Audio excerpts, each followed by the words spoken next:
Luc Bouchard with Solve Act Life Coaching Services. I've been a certified life skills coach for 22 years, and I specialize in being a father and father involvement. Welcome. Today is the 25th video of the 72-day challenge. We're in the 4th week, and this week we're all about fatherhood and celebrating the father involvement and the necessity of it. So here's a big shout out to all you dads out there watching this video. Good for you. Keep up the good work. Our daily focus is men in relationships, and the topic today is dads bonding with their newborns. So welcome. The message I want to convey today is that there's lots that gets in the way of dads being connected with their children and dads bonding with their children.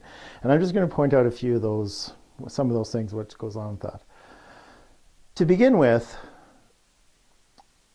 dads, and this is something that was pointed out a while ago to me, and once I started looking for it, I realized how true it is. Most fathers, the first time they ever hold a child is with their own child, a newborn. Like the first time they hold a newborn, it's with their own children. And this is a very different experience than mothers. Mothers have had generally a lot of experience holding newborns and holding infants and being around children, just by virtue of how many babysitters are out there. And I don't know about where you guys are from, but we don't see a lot of teenage boy babysitters. So men are at a disadvantage when it comes to actually caregiving with their children because they haven't had the experience that their partners have had. And so their point of entry is that of they're playing catch up already. They're not even as used to having that much exposure to children. And that's just one of the things that kind of gets in the way, but doesn't help dads, is that it's new, everything's new, and they're just like, well, this is like, the learning curve is huge. Further to that, dads, because we live in a society that still dads are the main breadwinners, where they're going out and doing the work, they're the ones that they even have less exposure to the children because they're out doing their thing to make sure there's a roof over the head. So that kind of gets in the way. And often dads will leave to go to work before the kids are up, and they'll come home after the kids are in bed. And so that leaves like weekends to see their kids. And that and many other factors are things that kind of like are barriers for dads. But there's another one I want to talk about, and this is just one that sometimes goes on in partnerships, and it's the idea of mothers as gatekeepers. And it's not all women, definitely, I'm not saying that, but some women are reluctant to give up certain control of the responsibilities or certain tasks to the dads, because I don't know, they think dads might get it wrong, or they don't understand it, or dads have been reluctant, so the moms don't treat them. But it's everything from changing diapers to bathing children to feeding them to clothing them, this and many other things, and even just spending time with the kids, where mothers are reluctant to give this up.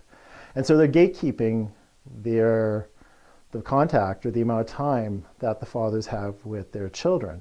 And it's actually getting in the way of the bonding. And it's unfortunate this goes on, but it does go on. Time magazine wrote an article like a while ago, and if you Google mothers as gatekeepers, it's not as if it's something that hasn't been looked at or researched.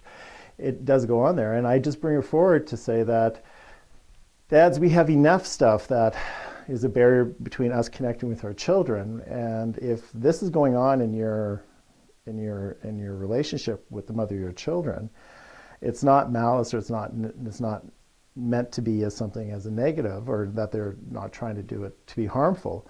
But if it's going on, you need to declare it and say, hey, how come I can't do this stuff? How come you never allow me to do these? Are you reluctant for me to do these? And have a dialogue, have a conversation around that going on and that happening. And if the mother of your children is saying, well, you haven't been interested, well, I'm interested. Or you might get it wrong, going, well, how am I going to learn if you don't teach me?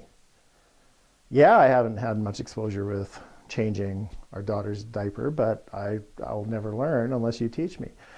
And it's up to the dads to basically claim their right to do it. It's not the mothers to basically bestow that upon us. It's up to us to go, I'm going to learn that and I'm going to take that on. And something, Dad, I really wish men would say a whole lot less of, and that is, I'm babysitting my kids, because that just sends a very clear message that you're just there for the time. You're not actually involved. And I've seen a lot of fathers engage in quantity time versus quality time. Quantity time is just being with your kids, but not actually engaging your kids. Quality time is actually being present with them and there. So if you're watching TV with your kids, that's not quality time, that's quantity time. If you're going out vehicle shopping, it's not that they're not going to learn something from that, but that's not really quality time. And if this is the stuff that you're engaging in, well, this might be why your partners are gatekeeping you. Like, you know, I'm sure it just doesn't happen out of the blue.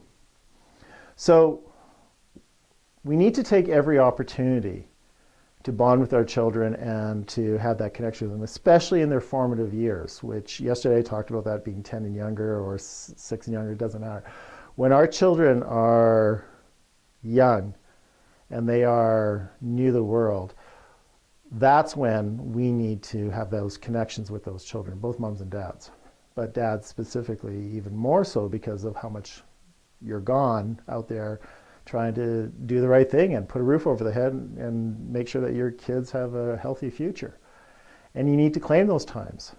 You need to make them yours as father time, father-child, father-son, father-daughter, whatever.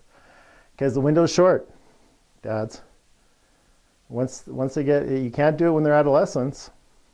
Too late then to have that real kind of quality relationship with them and really, or that have that bonding with them. And it is when they're adolescents that you need to have that quality, that really good bond with them, because that's when you need to guide them. And if you've always been kind of wallpaper in there and never been with them, why should they listen to you? If it's always been your partner that's been responsible for all that stuff and you've just been bringing home the bacon, as our fathers did, as I mentioned yesterday, you can't really be surprised if they're not going to be that connected to you. So own it, take it on, and do it. Because you deserve it, and your children deserve it. Luc Bouchard with Solve Act Life Coaching Services.